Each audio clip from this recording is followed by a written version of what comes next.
este plano valvular está, porque cuando en este plano valvular, entre la parte anterior y posterior, que es un dato adicional, las válvulas se cierran, pero se meten hasta acá, es decir, están cerradas así, pero estas cosas se pandean así, es el famoso prolapso de válvula mitral, que ustedes probablemente sí lo han escuchado, que cuando le dicen a un paciente joven, generalmente mujer, le dices, ¿tienes prolapso de válvula mitral? Híjole, es un calvario, ¿no? Porque entonces no me vas a enojar porque tengo prolapso de válvula mitral, ¿no?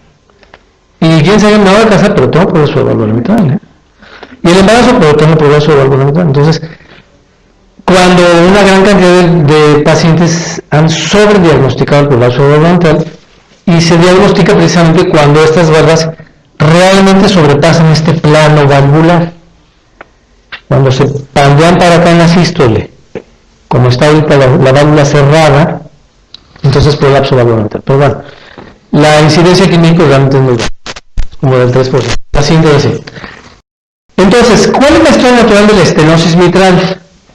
Si comparamos sobrevida con años, en los 20 a 40 años los pacientes están bastante bien, pueden dar algunos pequeños síntomas y de repente, pácatelo. Entonces, entran en fibrilación auricular y esto les baja en automático la sobrevida. Ya el paciente que tiene cardiopatía reumática, estenosis mitral con fibrilación auricular, ching. Pueden pasar otros 10 años y de repente, pácatelo, entran en clase funcional 3 y 4. ¿Cuáles son? ¿A qué me refiero con clase funcional? ¿Se acuerdan de la clase funcional de la New York Heart Association? Perfecto, ya. Con eso. Entonces nos entendemos. Cuando entran en 3 y 4, la clase funcional, entonces obviamente la sobrevida ya se va para abajo. ¿Sí? Entonces mantienen muy bien clase funcional 1. Aquí pueden entrar en 1, 2, y de repente, pácatelas, entran en 3 y 4. Y ahí es donde la mortalidad se va para abajo. ¿Sale? Entonces siempre que encuentren un paciente con estenosis mitral y fibrilación auricular, dices, manes, ya se movió la cosa, ¿no? La siguiente. Ok. Cuando son las estenosis mitrales, los grados, ¿ok? Área valvular normal de la mitad es de 3.5 centímetros cuadrados. ¿Sí? Estenosis mitral severa, menos de 1 centímetro cuadrado. Y crítica, cuando es 0.5 centímetros cuadrados. Entonces, cuando tú le dices a un paciente, usted tiene estenosis mitral severa, ya estamos pensando que su área valvular, que era de 3.5, se redujo a menos de la mitad, ¿no? Menos de 1 centímetro cuadrado. Entonces, cuando son ligeras y moderadas, es decir, por arriba de 1 centímetro cuadrado, puedo utilizar el beta bloqueador para disminuir la presión por la frecuencia. ¿Por qué es este concepto? Bueno, por eso que digo el pizarrón, pero resulta que pues es el controlador. Vaya. Resulta que la estenosis mitral, normalmente el flujo del llenado mitral es un flujo de tipo bimodal, ¿sí? Son velocidades suaves, no muy altas, llenado temprano, llenado tardío, con la contracción auricular aquí, ¿sí? Cuando yo tengo estenosis mitral, entonces se cambia toda la morfología, se hace un bodocote ahí de flujo, porque en el momento en que la válvula está estrecha, pasa la sangre y aumenta la velocidad de flujo y se hace un soplo durante la diástole, que es todo esto, ¿verdad?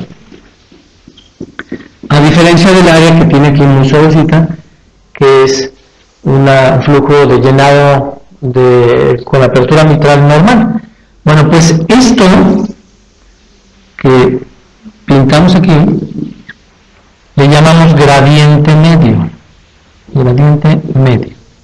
O sea, es el promedio de todos los gradientes que el aparato marca con la velocidad del flujo. Entonces yo lo trazo y me da mi gradiente medio. Cuando este gradiente medio está por arriba de 10 milímetros de mercurio, por gradiente, no por área, pero por gradiente, ese paciente ya está en problemas y es una estenosis mitral severa, de 10 para arriba. ¿Qué es lo que ocurre con la frecuencia cardíaca? A mayor frecuencia cardíaca, mayor gradiente. Porque la frecuencia cardíaca hace que la válvula se abra así, pum, pum, pum, pum, pum, muy rápido, o sea, se maneja muy rápido, pero aumenta el flujo, si la velocidad del flujo, se hace más turbulencia y el gradiente se aumenta entre la aurícula y el ventrículo. Al aumentar el gradiente, o sea, la diferencia de presión entre una cavidad y la otra, el paciente se empieza a congestionar. Entonces, si el paciente de repente le da una crisis, un susto o lo que sea, y le sube la frecuencia cardíaca muy rápidamente, se puede empezar a tener problemas con esa estenosis mitral que sube el gradiente y el paciente puede entrar en el nervio pulmón. Entonces, cuando son de ligera a moderada, me conviene manejar la frecuencia cardíaca más bien baja. Y ahí el tratamiento no es digital, es beta bloqueador. ¿Sabes? Cuando está en severa, le puedo manejar los beta bloqueadores, pero ya estoy pensando en que a lo mejor necesito ya un método invasivo, como es la valvuloplastía, para abrirle la válvula, ¿sí? Entonces, ese es el concepto que quiero que se lleven. Ligera o moderada, lo puedo mantener con frecuencias cardíacas bajas, y ya todo, me la llevo aquí para que el gradiente no esté en 10, esté en menos, me tolero. Eso es importante, por ejemplo, en los pacientes con embarazo. Si yo veo el área valvular, pero está con frecuencias cardíacas altas y altas y altas, me va a dar mucho problema. Muchas gracias. La siguiente. ¿Dudas ahí? Bien, ¿qué otro criterio tengo para poder llevar a mi paciente a cateterismo? Hacerle un procedimiento ya intervencionista, que esté sintomático, pero que también, o sea, esté sintomático, a lo mejor no tanto, pero cuando yo le mido la presión arterial pulmonar por ecografía tengo más de 50. Entonces este paciente seguramente mejor ya lo meto a un cateterismo para hacer una valvuloplastía o algo, o ver si hay que operarlo, porque si no un día me va a llegar en edema agudo de pulmón, ¿no? Siguiente. Y esa es la valvuloplastía que ustedes sí probablemente han de recordar, que la vieron ahí en las clases de cardiología y a lo mejor en algún hospital. Pero es el paso del balón, es un balón que se posiciona a la mitad donde está la válvula, se inflan las dos partes, primero la distal y luego la proximal, hasta que finalmente cede la válvula, se abre y ya prácticamente rompe o abre el área valvular y entonces es el tratamiento de elección. Entonces, paciente con estenosis mitral, grado severo, o sea, vamos, de menos de 1 centímetro con gradiente alto y presión arterial pulmonar, valvuloplastía, tratamiento de elección. ¿Sí? Ya prácticamente las cirugías son cuando la válvula generalmente tiene estenosis en insuficiencia o está muy calcificada y no puede hacer la valvula, pues se va a romper el calcio, entonces a lo mejor entra más bien en cirugía. La siguiente. La cuestión es que la valvuloplastía tiene un 2% de complicación comparable con, o sea, prácticamente muy a la par como si fuera una cirugía. Entonces, resumen de estenosis mitral, no impacta la función del ventrículo izquierdo, número 1. Entonces es una valvulopatía que no afecta la fracción de expulsión. ¿Sí? Si tiene fracción de expulsión baja es por otra cosa, pero no es por la estenosis mitral. ¿Va? Número 2. Atacar la frecuencia cardíaca para mantenerla más bien baja, mi gradiente lo va a ayudar. ¿Sí?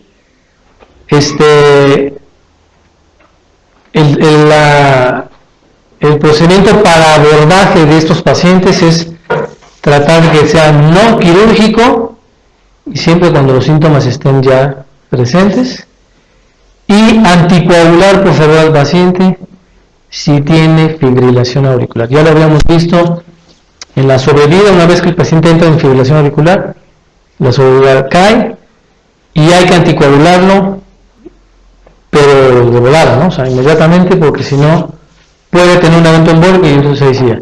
Entonces, paciente que con cardiopatía reumática, estrés mitral y fibrilación auricular es indicación clase 1 de anticoagulación. ¿Sí? Manteniendo el INR en 2.5 promedio, más o menos. Esa es la diapositiva. Preguntan eso. La siguiente. Ok, vamos a ver lo que es insuficiencia mitral, que es un soplo de tipo, ¿qué dijimos? Sistólico, exactamente. Entonces, la insuficiencia mitral, que también puede ser causada por cardiopatía reumática, pero no es la causa más frecuente.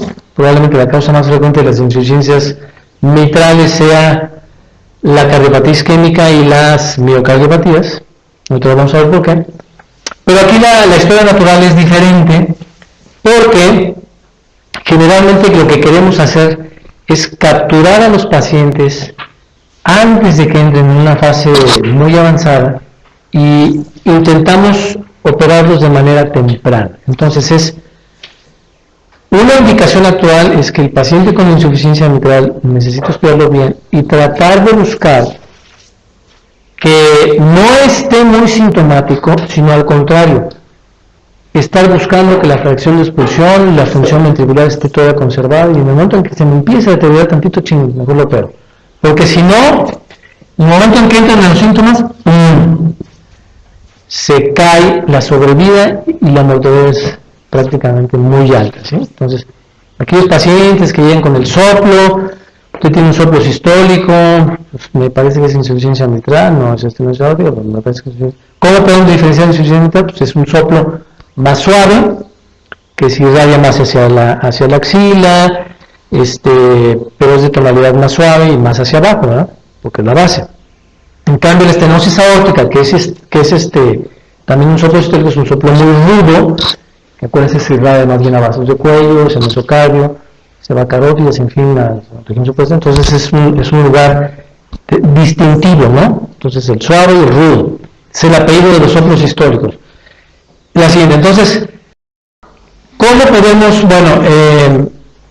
aquí ecocardiográficamente podemos valorar al paciente y repetirlo dependiendo de las características del paciente? O sea, no podemos estar haciendo también ecocardiograma cada 2 meses, pero si hacemos una evaluación inicial. Entonces, todos los soplos históricos obviamente pues, tienen que ser valorados con un ecocardiograma. Número 2, repetir si hay cambios en los síntomas. Doctor, ya siento que subo escaleras y me empiezo a tener disnea, aguas, ecocardiograma, ¿no? Y si el paciente de estar asintomático de repente cambia bruscamente, entonces en su clase funcional, y ahí entonces es cuando lo cambiamos de anual a moderado, o sea, cada 6, 12 meses nos vamos más rápido, ¿no? La siguiente.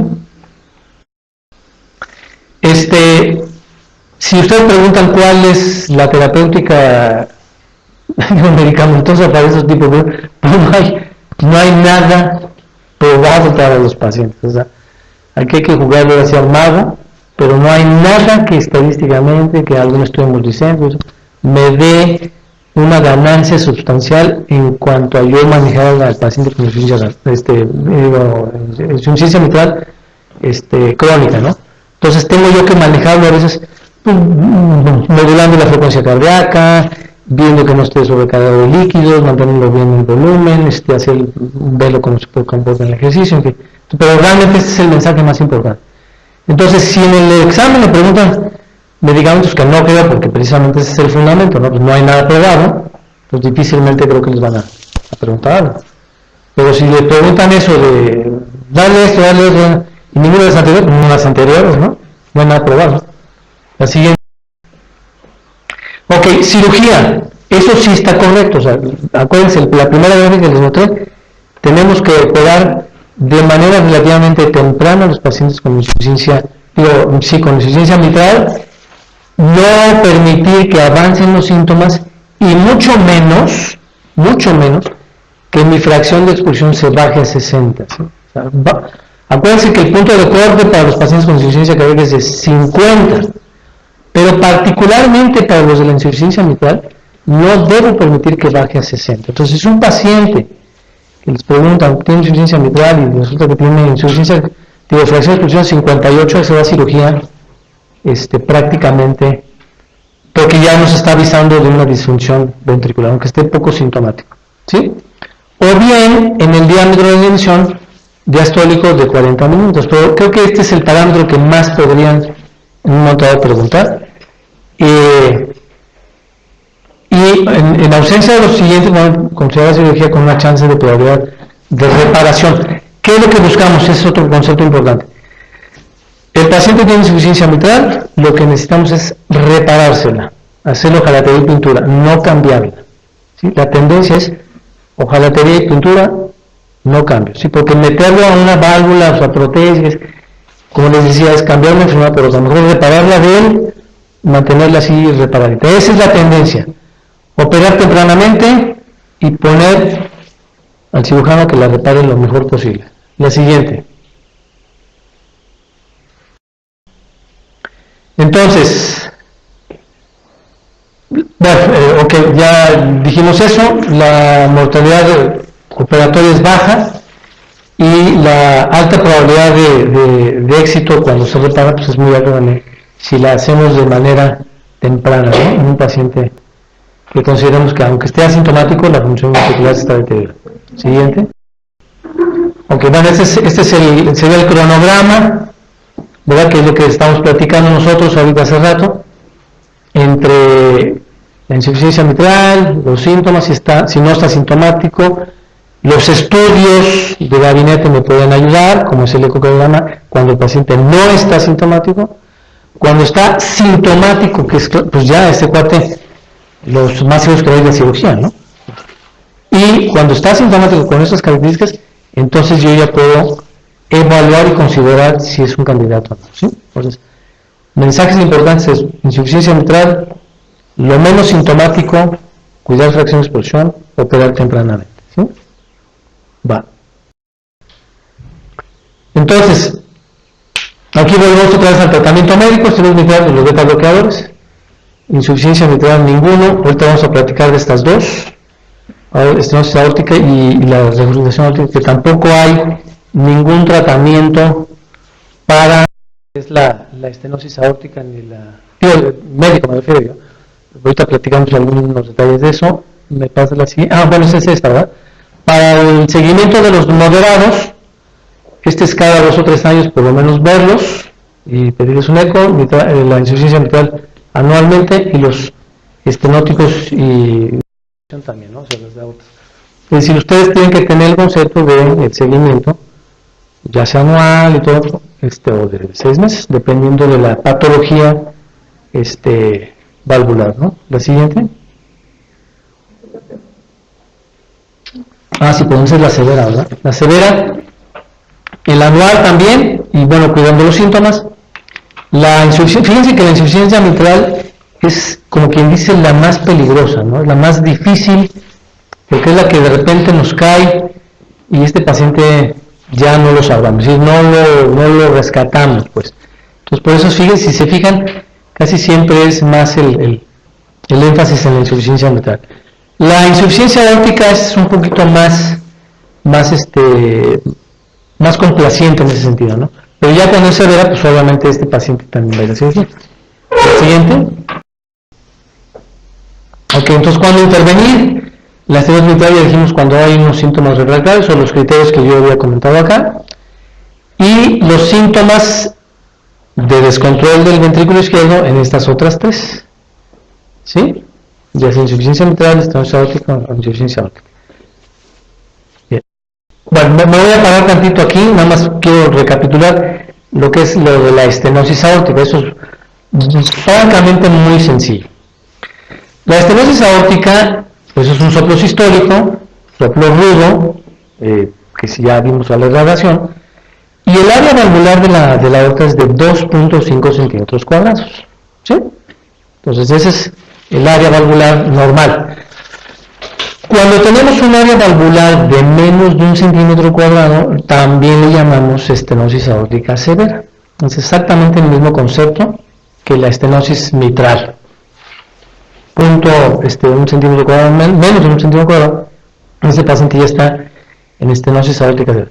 Estenosis aórtica crítica sería 0.5 centímetros cuadrados, ¿sí?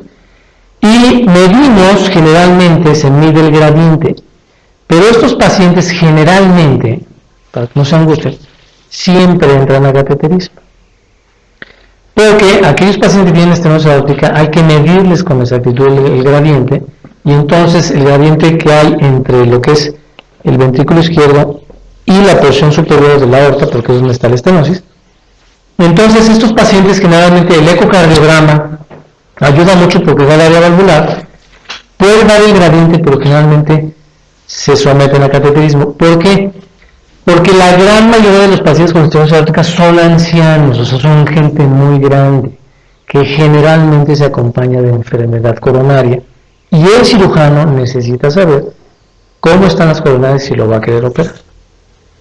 Pues no hay mucha dificultad en estenosis aórtica, porque ya tenemos el concepto del área valvular, cuándo es severa y qué es lo que requiere, ¿sí?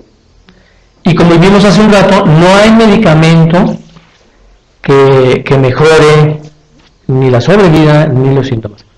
Un error que sí frecuentemente utilizamos es que si el paciente tiene estenosis aórtica muy apretadita, acuérdense que anatómicamente está el anillo valvular y por arriba pues salen las coronarias, ¿verdad? ¿Estamos de acuerdo?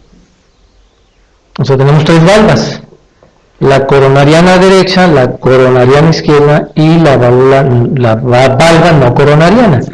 Entonces, cuando tenemos un punto aquí de lápiz, que es la área valvular del 0.5 1 centímetro cuadrado, pues obviamente lo que sale aquí pues está con una velocidad de flujo altísima, pero aparte en la diástole puede comprometer la diástole de las coronarias, porque hay una turbulencia, se forma ahí, se aumenta el gradiente de presión acá también, y entonces ese remolino provoca que el llenado diastólico de las coronarias sea insuficiente, más aparte agréguenle si tiene estenosis, ¿no? Entonces el paciente puede tener angina, que es un dato de la estenosis aórtica. Entonces, cuando tiene el paciente angina, pensemos, esa estenosis se está cerrando o está más cerradita de lo normal y aguas. Y entonces un error es decir, le voy a dar isosorbid, ¿sí? Ya vimos que no hay terapia. Entonces, no damos isosorbid porque podemos bajar más, o sea, lo potenzamos más y le reducimos más el llenado diastólico y hace muerte súbita. Entonces, mucho ojo con ese detalle. Como no hay terapia y el paciente está asintomático, lo más probable es que requiera más bien ya una cirugía, mantenerlo en reposo y todo. Lo que sí le puede ayudar un poco es si mi frecuencia cardíaca también es muy alta. Si mi frecuencia cardíaca es muy alta, pues claro que este llenado también lo va a trastornar, porque los tiempos diastólicos cuando hay taquicardia se reducen mucho y el flujo coronario se disminuyó mucho. Entonces la frecuencia cardíaca a lo mejor sí vale la pena, como la estenosis mitral, manejarla con un poquito de beta bloqueador, ¿sí? Son los dos mensajes más importantes en cuanto a la estenosis aórtica, ¿sí? Entonces es una valvulopatía que provoca, o sea, ¿qué provocaría en el ventrículo izquierdo? Ya sabiendo estos datos que les acabo de dar, como hipertrófico, ¿no? Hipertrófico, ese es el punto. Entonces, un paciente que voy a encontrar en el electrocardiograma, hipertrofia. En el ecocardiograma, hipertrofia, ¿sí? Y posiblemente la placa torácica un poquito aglomerada, pero a expensas de la hipertrofia. Entonces, es el segundo dato. En cambio, la insuficiencia aórtica, ¿qué voy a encontrar? Dilatación, porque es una sobrecarga del volumen, ¿sí? O sea,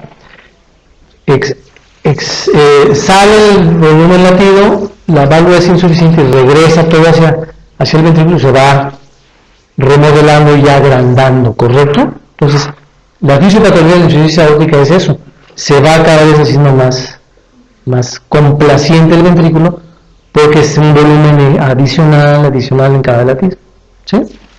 Bien, ¿dudas? ¿No? Entonces podemos continuar con eso ahora. Este es es un apartado diferente que se llama insuficiencia mitral por causa isquémica. Este es todo un rollazo ahí, mareador, ¿no? A ver, pásame a la siguiente. ¿Qué es lo que pasa? Bueno, la prevalencia. 20% de los pacientes con infarto de miocardio lo padecen. ¿Sí? O sea, no es tan bajo. El paciente que se infarta puede tener insuficiencia mitral posinfarto, ¿no? 10% es por disfunción del músculo papilar, ¿sí? Y del 5 al 10, bueno, punto 5 al 10%, se rompe el músculo papilar. El escenario más horrible es este, donde el paciente llega a urgencias, a lo mejor con mucho dolor, todo el rollo, están de repente, se choca, se pone todo azul, en el edema de otro lado. Pensar, se rompió el músculo papilar. ¿Ok? Porque se rompe y entonces, al romperse, la valva prácticamente está volando. Entonces, todo el volumen que expulsa el ventrículo izquierdo en el momento en que la valva debe estar cerrada, se va hacia la aurícula y el paciente entra en el edema del pulmón, porque la aurícula no tiene capacidad para un volumen tan enorme que está metiendo, volumen y presión que está ejerciendo el ventrículo, ¿no? Entonces, este es el escenario más horroroso, ¿sí? Ahora, 30% de los pacientes que entran a revascularización, generalmente les encuentran el cirujano, a la hora de estar ahí viendo el rollo, dice, no, pues sí, tiene insuficiencia mitral, y a veces les reparo, a veces les digo, no, pues está muy poquito, entonces, pues lo dejan así. Pero ese es el escenario más espantoso, ¿no? Y la disfunción del músculo papilar pueden pasar inclusive semanas y el paciente de repente manifiesta insuficiencia cardíaca, ¿sí? Entonces, no ojo con ese detalle. La siguiente. Ok, ¿qué es lo que se sabe? Bueno, pues el mecanismo de la isquemia de la insuficiencia mitral, insuficiencia mitral, ¿sí? Bueno, lo que estábamos viendo ahorita, lo del músculo papilar, la disfunción o el prolapso, por ejemplo, les comentaba yo al principio cómo la valva se mete hacia la aurícula, que se prolapsa y deja una insuficiencia, y el remodelado, que ahorita vamos a ver qué pasa con el famoso remodelado, que al principio estábamos platicando, cuando hay un evento o una enfermedad, se remodela el ventrículo y entonces cambia la arquitectura y la geometría, ¿no? Pásame la siguiente.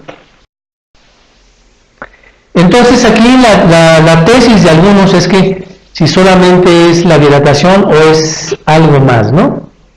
Entonces, generalmente cuando el ventrículo se infarta, puede provocarse cierto grado de dilatación del ventrículo, porque es un fenómeno que se llama remodelación. La remodelación es dada en cuenta como este cuarto, donde yo tengo una pared anterior, una posterior, una lateral, ¿sí? Bueno, pues esto si se altera, entonces las otras paredes se empiezan a deformar para tratar de compensar la zona infartada, ¿sí? Y en esos remodelados, en esa manera de hacerle un poquito al arquitecto fisiológicamente, entonces se cambia la estructura de la puerta, se altera y la puerta queda insuficiente. Entonces, la dilatación por sí misma no explica todos los fenómenos de insuficiencia mitral. Me pasas la siguiente. Entonces, aparentemente, bueno, depende de la dilatación que hace un problema de balance entre los lados. Pásame la siguiente. Y eso es lo que pasa, fíjense bien. Entonces, normalmente podemos tener un ventrículo dilatado, ¿sí? Y no hay una zona localizada que haya remodelado más. Por ejemplo, aquí tuvo el infarto anterior, pero aparentemente no hubo un remodelado muy fuerte, se expandió esta parte y se quedó más o menos simétrico. Entonces, este paciente no tiene insuficiencia mitral, ¿sí? Entonces, hay infartos anteriores que dices tú, híjole, man, infartote, pero pues la válvula mitral está perfecta, ¿sí? A pesar de que el ventrículo está dilatado, mantiene más o menos una geometría muy similar en la base y en la punta. La siguiente. Pero ¿qué pasa en el infarto inferior? Aquí el ventrículo se elonga, se agranda, pero hay un fenómeno de remodelado diferente, local. Y es cuando esto se desalinean las cuerdas y los músculos papulares se desalinean, las cuerdas, y entonces ya el cierre empieza a ser diferente y viene la insuficiencia mitral. ¿Sí? Entonces, infartos inferiores son más proclives a remodelar y dar insuficiencia mitral. Ese es el mensaje. Número 2, pasa a la siguiente. Y entonces en esa, este es otro mecanismo en donde le llaman de tensión de timbre de campaña, porque la valva no cierra perfectamente y entonces es el pero vamos, aquí el mensaje es que los infartos inferiores remodelan más en ese punto, desde el punto de vista del funcionamiento de la valva que los anteriores, ¿no? La siguiente. Ahora, ¿qué es lo que pasa con un infarto apical y posterior? Bueno, lo que sucede es que el músculo papilar ya se desvió también, porque se infarta la punta, se infarta la parte inferior, entonces se desalinea totalmente y también causan insuficiencias mitrales, ¿no? Entonces infartos de la punta y posteriores también remodelan mucho. Y bueno, ahora vamos a ver el impacto de la sobrevida, ¿no? O sea, cuando tienen insuficiencia mitral, pues la sobrevida disminuye, que cuando tienen, o sea, cuando son los pacientes que están sin infarto no tienen insuficiencia, entonces tiene implicaciones de sobrevida, ¿no? Con una altísima, ¿no? Después de un infarto Q, aquí se puede medir el volumen que regurgita. Eso no se los van a preguntar a ustedes, no tienen, vamos, es algo muy específico. Pero obviamente el mensaje es que a mayor volumen regurgitante, ¿verdad? Tienen una mayor mortalidad o menor sobrevida, pues, ¿sí? Entonces, sí depende del volumen. Si el volumen es muy alto lo que está regurgitando, pues el paciente obviamente tiene más mal pronóstico. Bueno, eso ya son especificaciones muy precisas de cuánto tiene que el volumen regurgitante y el área del orificio regurgitante. Eso no se los van a preguntar, pues no tiene mucha. Pero sí me interesa que a mayor volumen, más mortalidad, menos sobrevida. Entonces el manejo, ruptura del músculo papilar, cirugía inmediata, ¿no? El problema agudo isquémico, pues hay que tratar de protegerlo, una reperfusión temprana, como el doctor Lizalde creo que ya les ha comentado, método de cateterismo de volado, o bien un trombolítico si no tienen una sala de movimiento.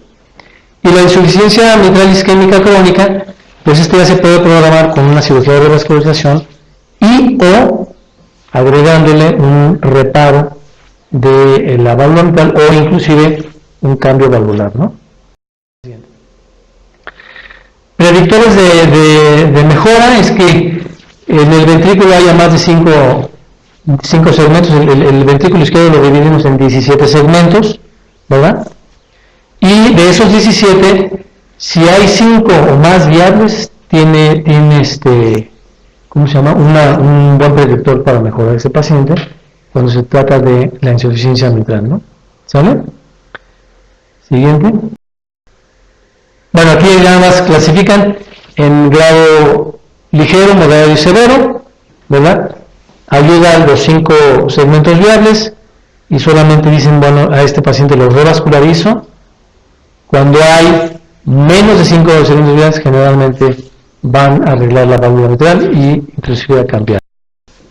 Entonces, bueno, en resumen, la insuficiencia mitral por cardiopatía isquémica da un remodelado que puede ser a través de ese efecto de la timbre de campaña, una pérdida de la contracción anular, pero también está asociada a otros efectos, ¿verdad? Como el immune cell remodelada. Y naturalmente que cuando los pacientes padecen este problema, pues la sobrevida es más gacha, es decir, más problemática, menos en años, y la cirugía generalmente pues sí les puede ayudar a mejorar este problema. No hay, como decíamos, un tratamiento definido. El ventrículo izquierdo se deteriora desafortunadamente, y creo que lo más ya vemos, ¿no? Cirugía de reparación con la reducción son menos de 60. Esto de los procedimientos de percutanos, ese es un rollo que es muy nuevo, no tiene sentido. Son otras cosas de dispositivos que apenas están probando y que les regalan, entonces no se los van a preguntar. Me interesa mucho algo sobre enfermedad cardíaca y embarazo. Eso no contemplado más, pero ahorita a mí se me ocurrió. Porque van a encontrar embarazadas que traen la presión alta, que tienen soplos, que todo ese rollo, ¿no? Para que ustedes sepan más o menos a qué le tiran. La ecocardiografía en ellas es el gold estándar, porque pues no le van a pedir placas, no van a hacer estudios hemodinámicos, está embarazada. Entonces este es el prototipo de estudio donde se da el seguimiento súper. Y lo segundo es que los cambios hemodinámicos en el embarazo también tienen que tomarlos en cuenta. La siguiente, por favor. Aquí tenemos los cambios, la edad gestacional en semanas y el volumen de sangre, le llamamos el porcentaje de control. Entonces, si ustedes se fijan, pues conforme van aumentando las semanas gestacionales, pues aumenta la masa de eritrocitos, la cantidad total de sangre y el plasma, ¿no? La siguiente. Entonces, fíjense bien, aumenta el 30% el gasto cardíaco, pero hay poco cambio en la presión arterial, ¿sí? De hecho las resistencias vasculares sistémicas y pulmonares disminuyen. Entonces, paciente que encuentran hipertensión, de hecho, les baja la presión arterial, ¿eh? Paciente que a veces tiene presiones más bajas y de repente se empiezan a subir, es un paciente que hay que tener mucho cuidado. Y aumenta el porcentaje de volumen de sangre, ¿no? Entonces, eso gasto cardíaco aumenta, poco cambio en la presión arterial, ¿sí? Si sube, quiere decir que ese paciente plancha o plancha. Bien, hay una gran cantidad de mujeres que llegan a tener un soplo sistólico y se me asustan la gente. Ay, me encontró un soplo, doctor. Y yo tengo buen oído, ¿no? Aparte, si tienen oído de artilleros, no hay nada, pues no está usted muy bien. Pero no, normalmente el 96% se escucha un soplo sistólico, ¿eh? Y diastólico muy pequeñito en el 18%. Entonces, para que tengan en cuenta que no se asusten si les avientan un caso a una paciente y no hay un soplo sistólico, no me dice nada, ¿no? Denme más datos, ¿sale? Siguiente, la misma, ¿no? Siguiente. Ok, entonces aquí el examen cardiovascular durante el embarazo. Puede haber un levantamiento del pulso carótido muy aparente. La presión venosa en la yugular, pues, está un poquito incrementada inclusive. El ápex se desplaza más hacia la izquierda y se hace más notorio. Puede haber venas varicosas, edema, y un examen normal puede ¿cómo se llama? Dar la impresión de que tiene una enfermedad cardíaca, ¿no? O sea, realmente la paciente está normal. No es normal cuando tiene el S4, ¿sí? Que tiene un soplo sistólico mitral más o menos importante, diastólico también mitral, que puede ser una estenosis mitral, o ¿cómo se llama? Segundo ruido prácticamente fijo, porque está haciendo hipertensión arterial pulmonar. Acuérdense que el segundo ruido está condicionado por el cierre de la aórtica pulmonar y generalmente hay un retraso en la pulmonar, ¿sí? Cuando ese retraso, cuando el paciente se acerca, los dos ruidos y prácticamente se hace uno, hay que pensar en que el paciente a lo mejor tiene o hipertensión arterial pulmonar o está teniendo un trastorno del ritmo, ¿no? O sea, volumen de la conducción, por bloqueo de rama, ¿sí? La siguiente, pero sí es francamente anormal, ¿eh? Francamente anormal ese cambio en los tiempos o sea, normalmente con la respiración debe de cambiarse. Pero si es fijo, entonces ahora. ¿Qué más? Bueno, ya vimos que durante la labor durante la fase terminal del embarazo, el gasto cardíaco puede aumentar al 60-80% y los cambios de volumen, lo cual si el paciente tiene estenosis mitral o estenosis aórtica, el problema a veces es grave, ¿eh? Me he encontrado con pacientes en el seguro social que, pues, el clásico anestesiólogo le mete el bloqueo y a pasarle agua como loco y de repente después del miocardio, ¿verdad? Porque la paciente entra en el edema del pulmón, la sacan, se asustan y cuando el embarazo no, estenosis mitral. Vil corriente que de repente en el expediente encuentran pues como que tiene un soplo. ¿Sí? Siguiente.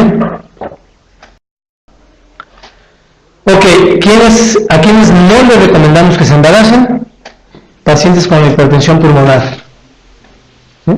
Hay que ver el grado, pero si tiene hipertensión pulmonar hay que referirle porque sí puede tener problemas. Luego, disfunción ventricular en clase 3 de la Mediocard, ¿verdad? Enfermedad del tejido conectivo con una aorta grande, pero se puede disecar, y algunas lesiones obstructivas severas, ¿no? Así. Y ese es el número de predictores de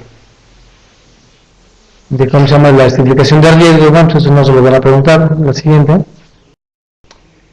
Y los métodos de ya determinación del embarazo, pues, si lo van a hacer a través de vía vaginal, limitar si hay algún problema, por ejemplo, en el paciente con alguna valvulopatía, controlar el dolor, cesárea, si tiene que estar anticoagulado, pues hay que cambiar el anticoagulante, ¿no? Si es una paciente que tiene, por ejemplo, una prótesis, está embarazada, pues hay que cambiar el anticoagulante para que haya control de eso a hepatológicos,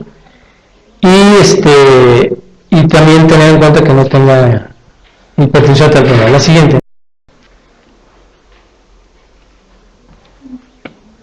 Bueno, esta es la clasificación de los medicamentos, ¿no? Que ustedes ya la conocen, la ABCDE. No hay ningún medicamento que haya en A, excepcionalmente hay en B. Por ejemplo, para la presión arterial, a lo mejor el Aldomet es algo que, como se ha utilizado, la sometildopa tradicionalmente se puede utilizar en las pacientes con preeclampsia. ¿Qué otro medicamento utilizan también? ¿Cuál? Hidralazina, ¿no? Exactamente, muy bien.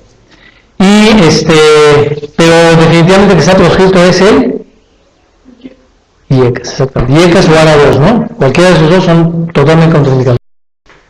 Bueno, entonces ya eso sí me interesaba. Pacientes con estenosis aórtica.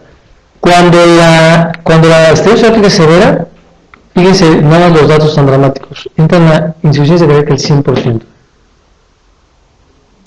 Entonces, soplo que escuchen, soplo que hay que hacerle ecocardiograma, ver cómo está la válvula y cuidarla. Cuando es moderada, ligera o moderada, entran en estas clases, ¿no? Pero aquí es insuficiencia cardíaca del 100%, Arritmias es una cosa bastante alta y la mortalidad no es nada despreciable, ¿no? Las hospitalizaciones son muy altas también. Estenosis aórtica, la siguiente. Estenosis mitral. La estenosis mitral les ocupa insuficiencia cardíaca en el 78%. Es menor. Mortalidad 0. O sea, si se muere alguien con estenosis mitral, es que la mandaron al panteón por la sobrecarga de agua, O sea, se los digo honestamente. O sea, se les pasoneó y le metieron mega edema de pulmón y no la sacaron. Entonces no puede ser posible que haya mortalidad aún en una estenosis severa, ¿ok? Bien. ¿Qué otra cosa? Pues fíjense, prácticamente ninguna, es prácticamente cero, ¿no? Bien, la siguiente. El manejo ya lo habíamos visto, bueno, en el caso de las embarazadas, beta bloqueadores, diuréticos, reposo y tratamiento citinagronte, ¿no? Ya lo habíamos visto, eso los de larga acción. Los diuréticos eso es muy importante, porque si baja mucho el volumen, hacen hipoposición de placenta. Pues tengan mucho cuidado con el tratamiento de los diuréticos, ¿no? ¿Sale? La estenosis pulmonar que es muy bien tolerada, aun cuando está muy grave, y puede considerarse la valvuloplastía si realmente el paciente tiene síntomas muy importantes, muy raro, Aparte que en general la estenosis pulmonar es muy raro. La siguiente. Y las insuficiencias mitral y aórtica generalmente las toleran muy bien, siempre y cuando la función sistólica esté normal desde el principio. ¿Sabes? Insuficiencia mitral, lo que hacemos es diuréticos vasodilatadores que son paliativos, pero les puede ayudar sobre todo porque ellas sí tienen sobrecarga de volumen muy fuerte y el gasto cardíaco se aumenta, ¿no? de aquí lo que veíamos, ¿no? Los unidos y los árados contraindicados en vasodilatadores. Entonces podemos usar, como bien decían, el hidralacina, ¿no? La insuficiencia óptica también, diuréticos y vasodilatadores. Y la insuficiencia pulmonar, pues es prácticamente dependiendo de cómo se encuentra el ventrículo derecho previamente, ¿no? Si estaba bien, pues la va a pasar a todo dar, no hay problema. Bueno, eso creo que ya no. Pues sí, la anticoagulación.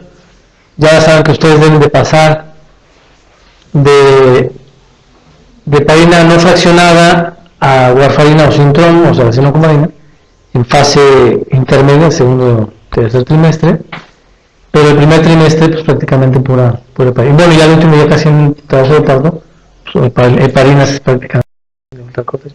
Son los medicamentos nada más que pasan la placenta, por ejemplo la aspirina, la warfarina, si pasan.